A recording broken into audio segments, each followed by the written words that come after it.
Ladies and gentlemen, may I have your attention, please?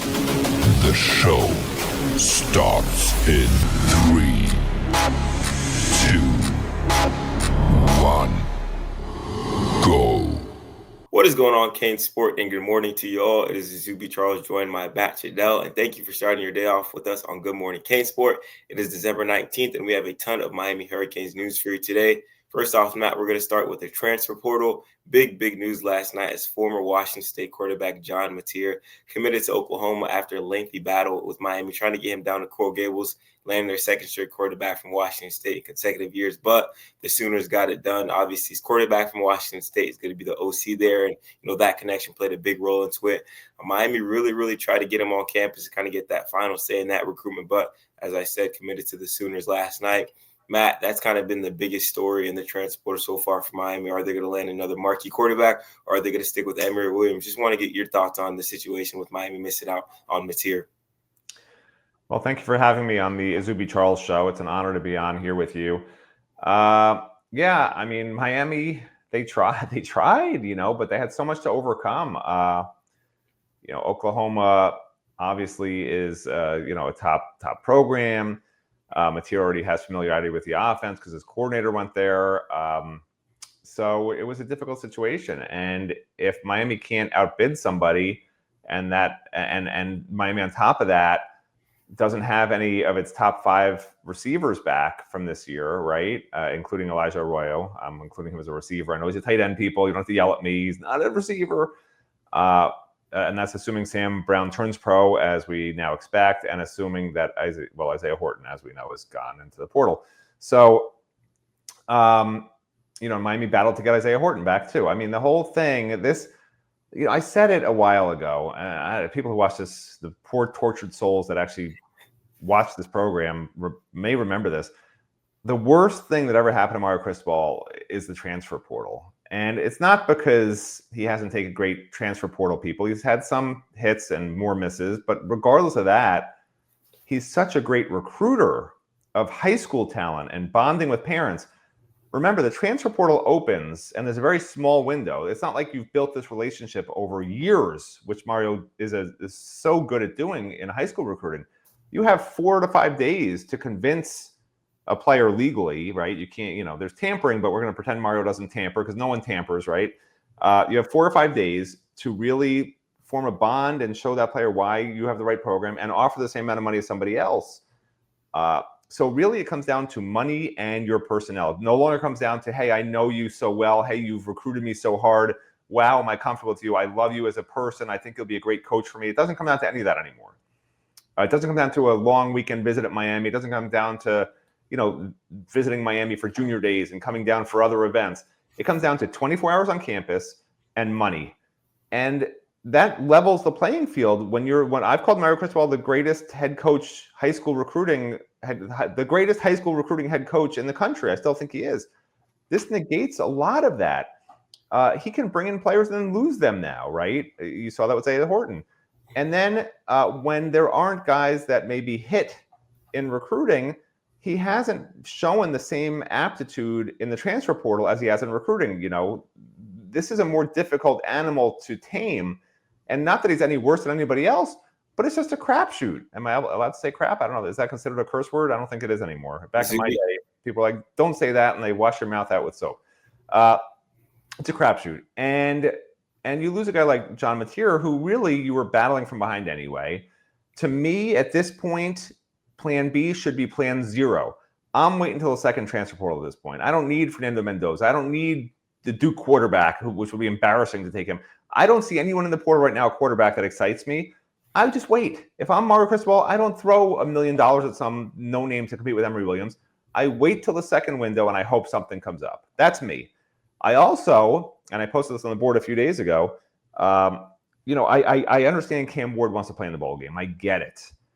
But you really need Emory Williams to play some meaningful reps because this is no longer the 2024 season. I know fans think it is, and fans they have this imaginary, mythical momentum from a bowl game. There's no momentum from a bowl game, okay? Players turn pro early. Players go in the transfer portal. You have a whole new team next year with 15 new players out of the portal. There's no momentum. It's not the old days where you had a signing day in February and you could point to a bowl game and say, look how great we played at the end of the year. And those guys are coming back and we played a really good team in that bowl game. And look what we did. And you could be part of that. Nobody signs in February. What's the momentum? The momentum for spring practice? The players are going to practice harder in March because they won a bowl game? It's mystical now. It doesn't matter for a bowl game like this. Play Emory Williams. I know Cam wants to play. I know fans want to watch Cam. He's so exciting to watch. I get it. He wants to play. Good for him. It's the right thing to do for him. And it's so unusual in college football to see that, and you have to applaud that. But for Miami, it's now 2025. This season is over.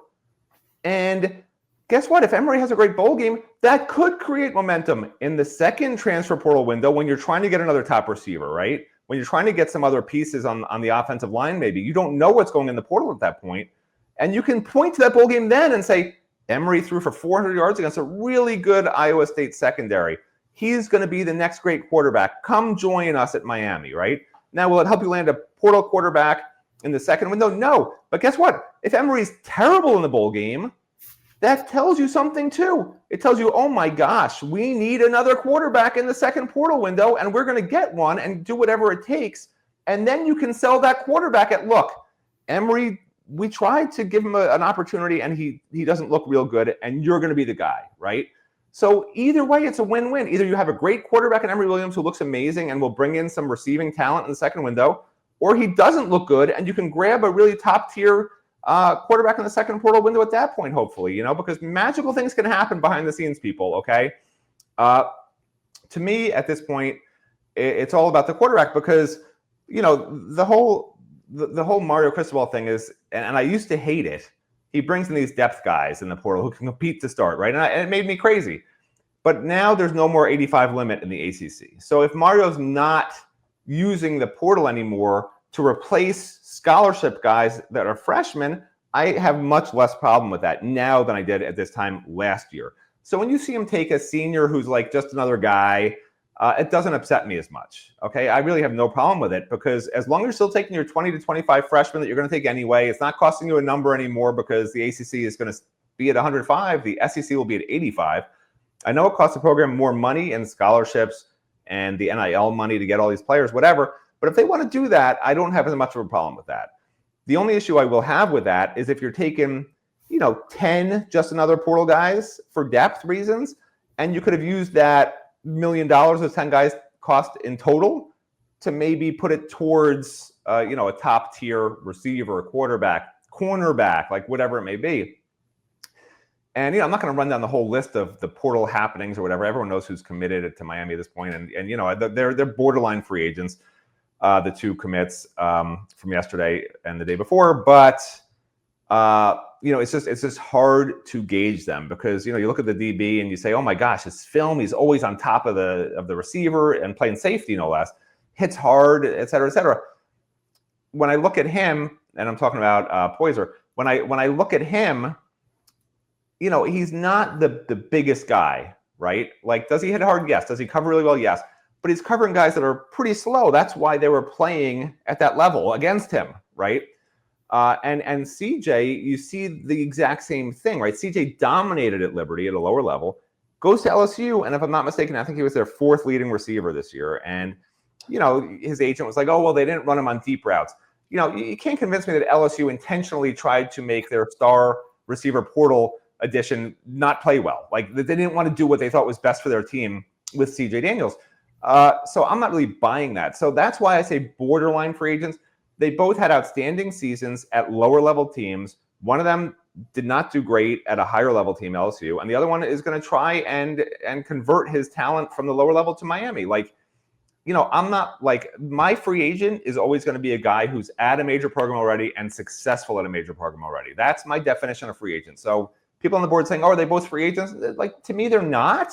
It doesn't mean they can't be great. It does happen. I'd say 10% of the time. These guys from lower level programs become great. The Steve McNairs of the world, whatever you want to call them. But there's a lot still to shake out. They're still trying to grab top receivers, the top two receivers in the portal. Casey Concepcion visiting. And they're going to have some more visitors. There's one visitor coming this weekend I know about that I can't really talk about because I spoke to one of his family members and they said they don't want it out there, which I don't get. I get Miami not wanting the information out there because you saw when the news broke yesterday that this defensive tackle Matthew Alexander is going to be visiting, right? Mm-hmm. All of a sudden, the news breaks on the internet, or wherever. Oh my God, Matthew Alexander is visiting, a career backup at UCF, right? And then I talked to the guy who's handling his recruitment for him, his portal recruitment at Buford. And he told me that within an hour, they got a call from Oklahoma, North Carolina, other schools. Hey, I want him to visit. I want him to come visit, When they know Mario Cristobal has evaluated a player and his staff has evaluated a player and is bringing him in, they may take a second look, may take a closer look. And that's why Miami wants some guys to fly under the radar. But for the guys themselves, they should want to be on the radar. Like, I don't understand their family saying, oh, but don't put it out there. Like, just because Miami told you or whatever school told you, keep it quiet. There's a reason they want you to keep it quiet. They don't want to pay you a fortune, right? And I get it. It makes sense. But Miami's being smart. Miami does not want to have information out there readily available on who's visiting and who they're really targeting. But it's coming out anyway. Sorry, Miami. Like, it's not my fault. Like, I try to do what's right by our subscribers, by the program. It's a very fine line. But, this stuff, agents leak it. This stuff just comes out. It just comes out. And it's unfortunate, like I said, for Mario, who works so tirelessly in recruiting, that just some of that gets picked away by the portal and NIL and things like that. So, Zuby Charles, it's your turn. I can't believe, I'm so used to Gary. I would talk forever. I'm so used to Gary interrupting me. I get to stop talking, but you just sit there so patiently. I don't. Are you in your brain? Are you like asleep right now? Do I have to wake up? It's time for you to talk again. I bored you to death. I don't know. I'm just waiting to kind of bounce back off, some of the things you said, and I want to start off with, the Emory Williams situation. I know on the boards when Mateer committed to Oklahoma yesterday, everyone's like, "Who's next? Who's next? Like, who's the next target?" I think it'd be very, very stupid for them to do a complete 180. Say, "Oh, we're going to a different guy right now." After you lose out, on Mateer. Obviously, we don't even know how close it got with, Mateer in Miami, considering he never visited, Coral Gables. And, after he committed, I just, went to look at, On3's rankings of the quarterbacks in the portal and things like that. And you look at that list and it's like, there's pretty much no one there. I mean, the two guys that crossed my mind a little bit were Aaron Nolan, the kid from Ohio State, maybe get him in. He hasn't proven himself at all, at Ohio State. Didn't, see the field last year. Maybe bring him in, say, hey, you have the opportunity to compete. But that's another, slap in the face to Emory Williams, who's been there, who's been solid these last few years. And then Fernando Mendoza, are you going to sell him the dream? Hey, come play for the hometown team. You got to compete against this guy and see how things go. I'm just not a fan of that, to be honest. And don't see those guys as kind of program changers. I spoke with, another guy from On3, Josh Newberg, about it. I said, I feel like the only quarterback Miami really wanted was Mateer, because he's a guy that can come in and potentially be a program changer, not kind of another developmental guy, like you mentioned, kind of a free agent, not a guy you bring in and say, okay, he's going to sit behind this guy for a few years. No, he'd have came in and kind of had the same excitement and, possibly the same productivity as Cam Ward. Not saying he is Cam Ward, but I just feel like that letdown with losing him was absolutely massive. But I've been saying this a long time. I think Emory Williams has the potential to be a guy that can, carry your program to a lot of wins. I just feel like you have to surround him, by a lot of weapons. And obviously,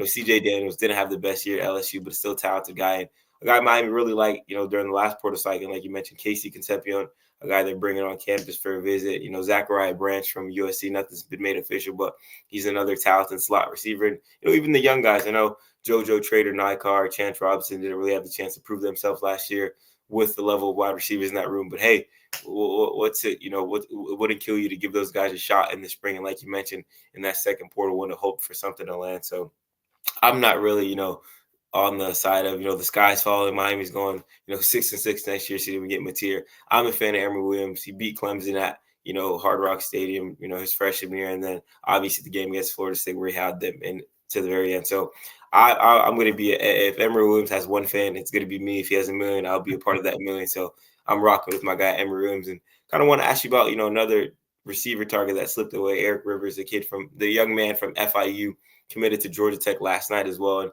like I said before the show, dominoes are starting to fall a little bit. Just, what are your thoughts on the receiver room and kind of where they're at with that losing, all the production? Yeah, I mean, you mentioned Eric Rivers. They from the sense I got talking to people around the program and around Rivers. I shouldn't say around the program. I should say around Rivers. But anyway, I think if Miami had really pushed hard for him, I think they would have probably gotten him. But the thing here's the thing with Miami. They don't just want to take guys. They're trying to get the best possible players. And I think maybe they made a mistake bringing him in first. You want to me, you sort of go down in the pecking order. You bring in the best guys first, and then you sort of go down from there.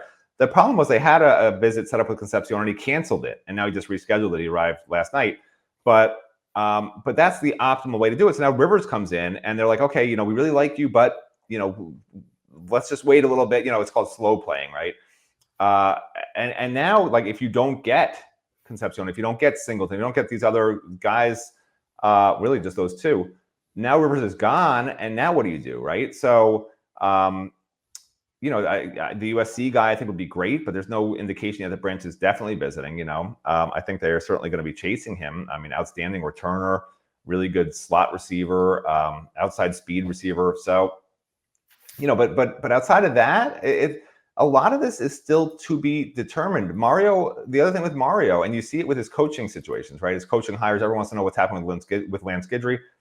Mario does not work in a hurry. He does not panic. He does not just, oh my gosh, we lost material. Let's move on to the next. Let's just get the next guy on board to be done with it, right? A lot of coaches, their job becomes easier. It's like if you're a detective and you're trying to solve a case, and somebody planted a fingerprint on the scene. You just arrest that guy and you convict him, and you're done. You're just happy to be done with it.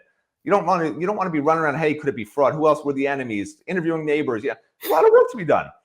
Mario is there for the work. He doesn't rush, and sometimes it's to his detriment, especially in the portal where things are so quick now.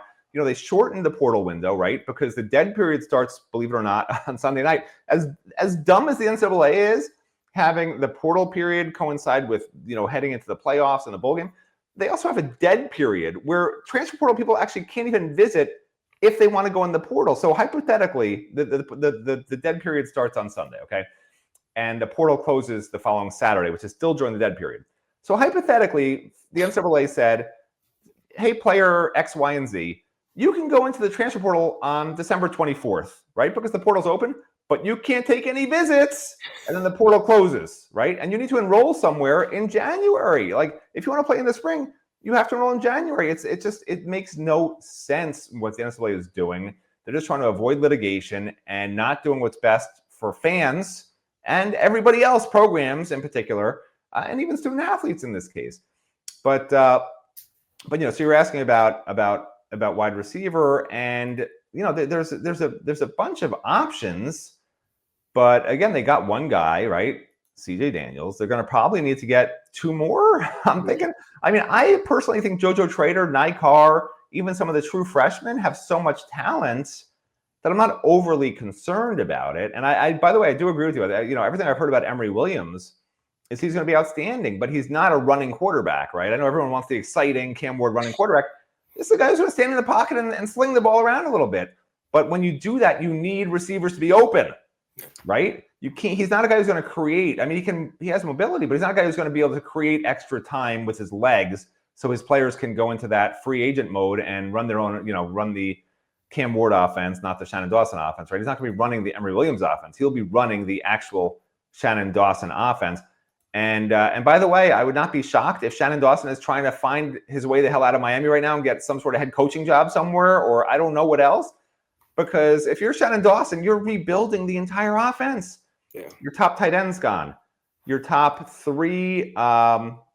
four receivers, right? Yeah, Sam Brown, Isaiah Horton, Restrepo, and Jacoby George are gone. Top five receivers, like 100% of the receiving production almost is gone, right? It's great that you have running backs returning, although Damian Martinez is maybe going to go pro according to his agent. It would be a mistake, but he's considering that. But it doesn't even matter. You got Jordan Lyle, Mark Fletcher, and then you got 4 offensive linemen that started games.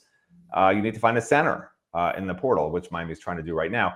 So there are a lot of question marks on this offense. There's no way the offense is going to be as good as it was this year, in my opinion, right? How can it be? They're the number 1 offense in the country. Yeah. So if I'm Shannon Dawson, I'm very curious to see if he starts really trying to find somewhere else to go, while his value hypothetically should be at its highest point, considering he ran the nation's top offense. But I think a lot of people out there recognize that Cam Ward ran the top offense in the country, not Shannon Dawson. So I don't know where that's going to go. As of now, Shannon Dawson's staying. As of now, Lance Guidry's staying.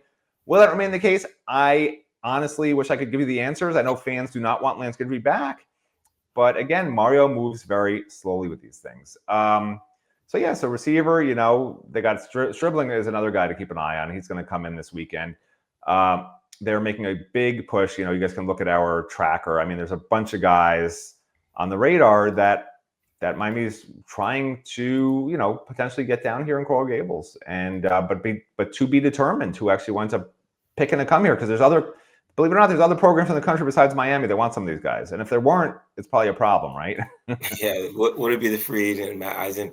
Kind of speaking about receivers, one thing that I read in the CJ Daniels story that you did yesterday, the Inside Commitment, he said him staying and watching Emory Williams kind of helped him believe in Miami a little bit more. And we thought that was kind of the biggest concern the first time around with him. So that kind of gave me a little bit more confidence, Emory, and kind of what he can do and what Miami expects that he can, do for their program next season. So, like I said a little bit earlier, I don't think the sky's falling that they missed out on material. Obviously, you want a quarterback like that. That's dynamic. And you brought up a good point. Emory's not moving like Cam Ward. Emory's not moving like Mateer. So that may be something Dawson has to tweak in. Losing your top 5 wide receivers, productive pass catch, whatever you may call it, I think it's going to be a huge blow. And one thing that I feel like is kind of dragging down or bringing down the season that Miami had is, like you mentioned, having the portal in the middle of preparing for a bowl game, preparing for whatever it may be, postseason play. And now you're just kind of figuring out, okay, we lost this guy to the portal. Okay, he's not coming back now. We're not even really focused on the bowl game. It's kind of losing, I would say, value with things like that. And then obviously, Isaiah Horton thing, I kind of want to get your quick thoughts on that. Obviously, Bama got in a few predictions for him. People are saying the tampering thing, but as we all know, there's no tampering in college football. He's always wanted to go to Alabama. Just what are your quick thoughts on the Isaiah Horton situation as it continues to unfold? It's again symptomatic of the NIL transfer portal disease. It's not Isaiah Horton's fault. I would recommend my own child go in the portal every single year if he's a great football player. I mean, why wouldn't you? It's called being a free agent. You think if there's an NFL player who's under contract and has an amazing year, do you think he should just stay under that contract if he has the option to turn to go in and be a free agent? Of course not. I mean, who's to blame these players? People are mad at Isaiah Horton. Don't be mad at Isaiah Horton. Be mad at the system. What is it? Don't blame the whatever. Blame the player. I don't know what the saying is, but whatever the hell that saying is, that's what I'm saying. Don't blame the player. Okay. Don't blame the game.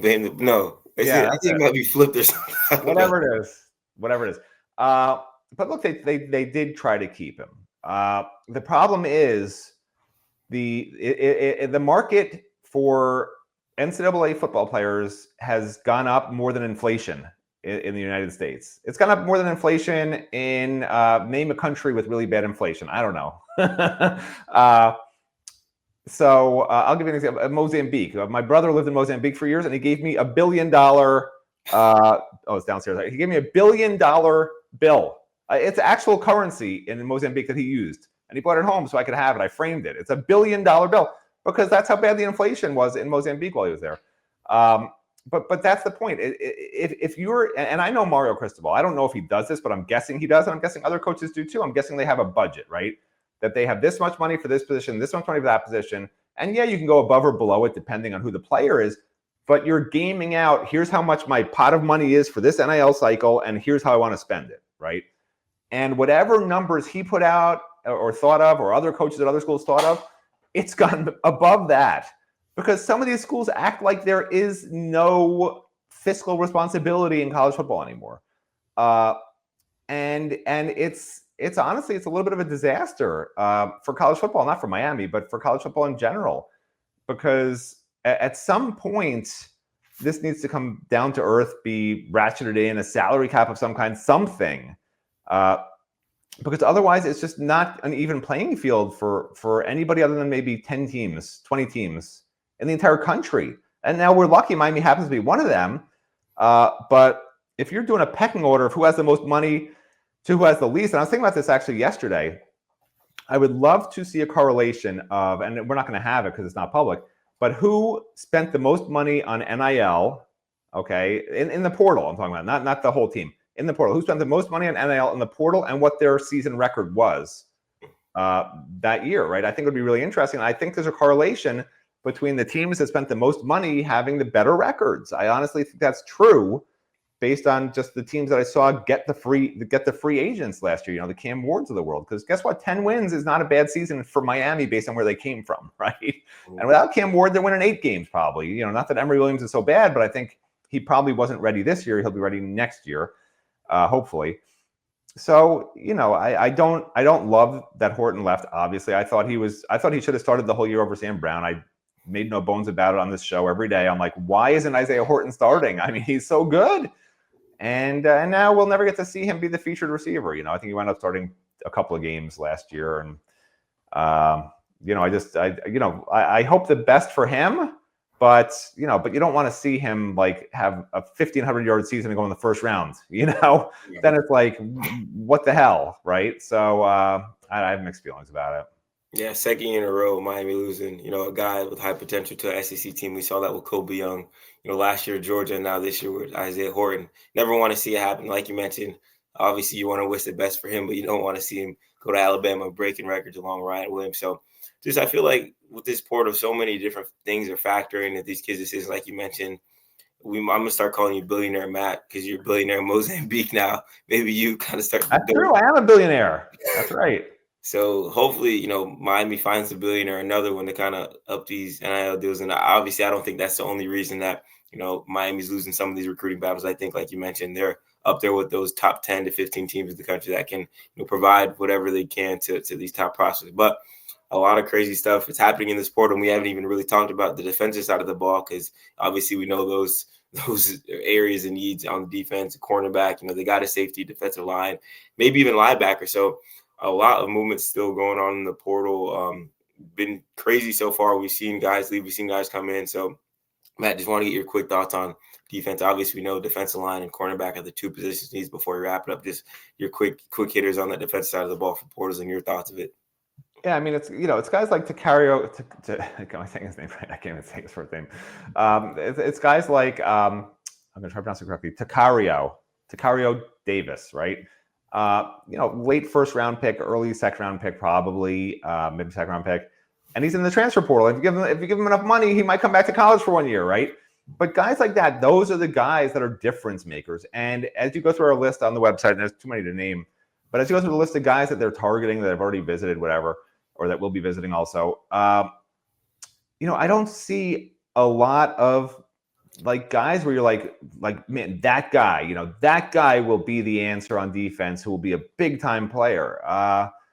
So I don't really know how to view this because it's just like to me on defense right now, it's just a bunch of guys. And I understand why. It's hard to get a guy who wants to play for 1 year and go to the pros to come into a defense that has not looked real good. I mean, when you can make Ruben Bain and Akeem Messidor and Tyler Barron not look great, Simeon Barrow had a great start to the year and then faded. When you can have a guy like Francisco Mauanoa go from being really good and deciding to come back to improve his NFL stock and actually be worse, Wesley Bassein's not get markedly better. When your entire secondary just falls apart, including the transfer guys they brought in, which 3 of the 5 starters were transferred. Sometimes 4 of the 5 were transferred if you date it back long enough. I mean, that's not a selling point. And it's so easy to negative recruit against that. Just think about it. I know we're Miami fans, right? And Miami fans are watching this show and they think everyone should come to Miami. But these are people making business decisions now. This is the other thing. It's not guys. You remember back in the day, we'd write stories all the time. It was always my dream to be a Hurricane. I always wanted to wear the orange and green. I grew up with posters of Sean Taylor on my wall, et cetera, et cetera, et cetera. We don't hear any of that anymore from anybody. It used to be every recruit would be telling us stories about how they were Hurricanes fans and how they grew up and watching the Hurricanes and dreaming of playing for the Hurricanes and loved the swagger. And that's gone. This is business. It's a business now, which is good and bad. I mean, it's good for the student athletes. It's probably bad for the fans. But right now on defense, I have not seen the kind of difference makers Miami needs to get. And that's not a great sign. This is a program that unless something changes drastically, either in the remaining days of this portal or looking to the second portal window, which will be after spring practice, this may be a defense that needs to rely on young guys.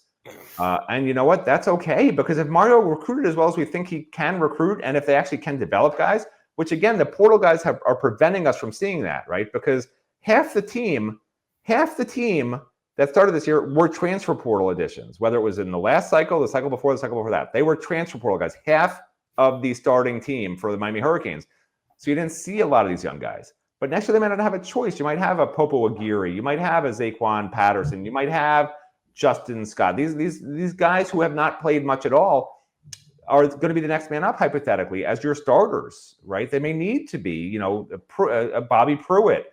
You can just go down the list.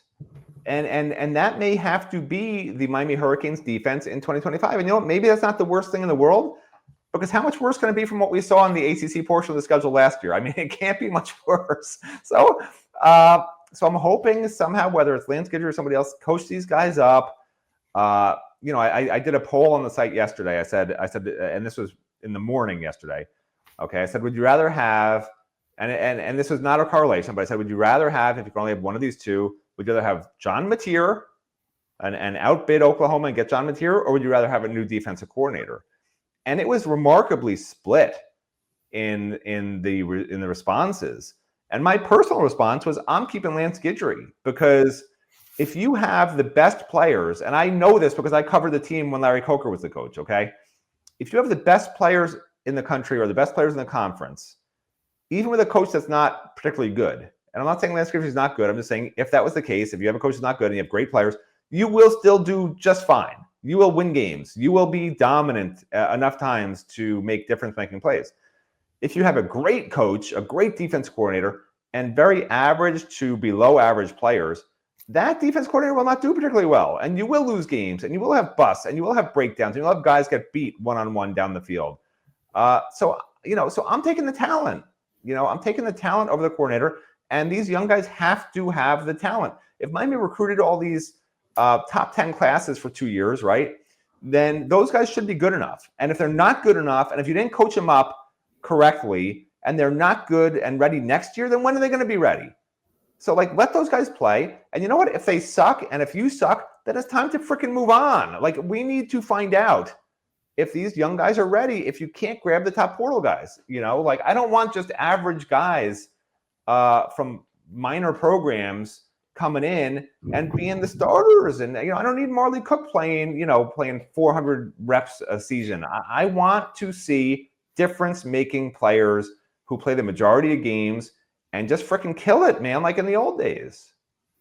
I agree with you 100%. And, with that being said, with the 2023 class and 2024 class being top 10 guys, I'm not opposed to, like you said, seeing the Justin Scott, seeing the Damari Browns of the world fully healthy really take over, because obviously the portal is good for, getting those free agents. But if you're depending on it every year for those guys, oh, he's going to come in and work a year or two and then be that guy, I feel like you cannot survive off that. We've seen programs around the country, cough, Florida State, try to survive off that for a few years. And then you go 2-10, after going 13-0 or whatever they did in the regular season. So I do, obviously, like I said, portal is very, very good to really upgrade your roster. But if you're using it for Band-Aids and, glue to hold things together, I don't think that's the way to go. And I do think, hopefully, Miami gets out of that habit. But I feel like this year they've done a better job. Obviously, there's only 2 guys right now in that portal class of not just taking swingers, not taking to the Terry Roberts. No shade to him from Iowa a few years ago. A guy that they just brought in was gone by the spring.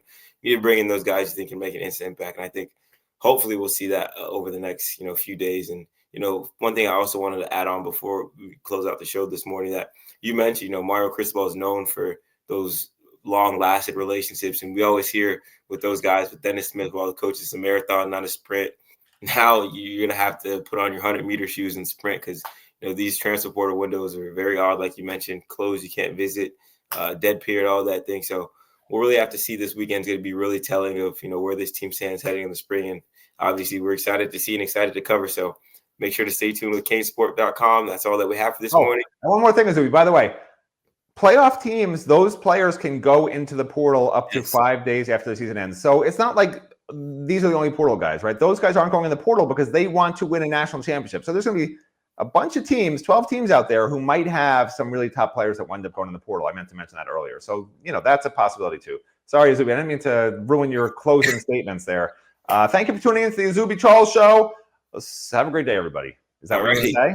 Thank you for tuning in to the Matt Shodell Show. That's what I was going to say. There you go. So for Matt Shodell, I'm Zuby Charles. Thank you guys all for joining this morning. Have a great rest of your day.